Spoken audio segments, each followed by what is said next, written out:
Okay, in this video we're going to do a solubility product constant problem, and here's the problem.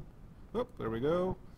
The solubility of cadmium arsenate is 1.8 by 10 to the negative 7th molar. So what that tells us is that when we put cadmium arsenate into water, not very much of it will actually be soluble. That's a very small number, 1.8 by 10 to the negative 7th. So what is KSP for cadmium?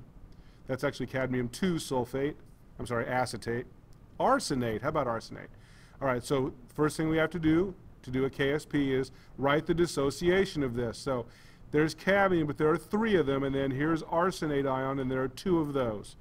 So here is the dissociation equation for that cadmium 2 arsenate, 3 cadmiums, 2 arsenates. Just taking the numbers here, putting them out in front. Now you got to do that correctly because remember when you write KSP, those things matter. And so now here's what we're going to do. We're going to take this solubility and we're going to look at it like this. In this balanced equation, for every 1 of these that dissociates, we will get 3 of these and 2 of these. So this is what I started with.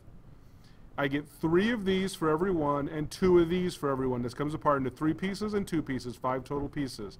3 pieces of this, 2 pieces of this, so we need to multiply those things out. All right, so when we write KSP then, KSP is the cadmium ion cubed because there's that 3 out in front of it. It has to go there. And then arsenate comes from here. The 2 goes there.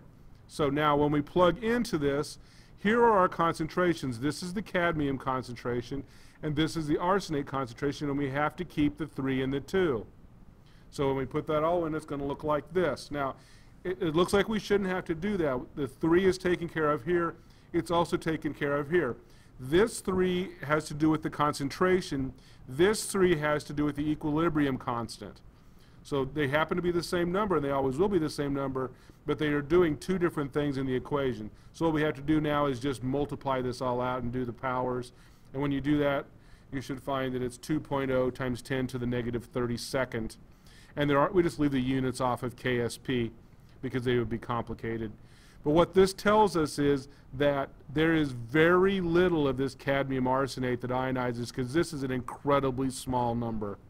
So KSP tells us how much of this is actually going to dissolve, and it's incredibly small. All right, that's first example.